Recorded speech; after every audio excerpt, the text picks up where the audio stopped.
In this tutorial, we'll walk you through adding an asset to a new survey with multiple RFID tags using your iOS device. Let's get started. First, open the Survey123 app on your iOS device. Navigate to your list of surveys and select the one you want to work on. Once inside the survey, tap on the Collect button at the bottom of the screen. This will allow you to begin entering asset information. Now, fill out the survey details as needed. Scroll down to the InfraMarker section on the right-hand side and tap the Start button. Before scanning the tag, ensure that your device is connected to a TSL RFID reader. If it's already connected, tap OK to proceed. Now, point the RFID reader towards the tag and pull the trigger to scan. If multiple tags are detected, you have three options. Clear area of any extra tags and try again. Adjust the read power. Abort the write operation.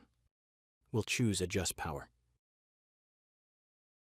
After adjusting, point the reader towards the desired tag and pull the trigger again.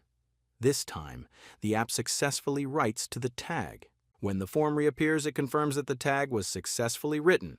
You'll see an EPC number assigned to it. Check the InfraMarker ID field and ensure it matches the EPC. Once verified, tap the check mark in the bottom right corner. Then press Send Now to finalize. And that's it. You've successfully added an asset to a new survey.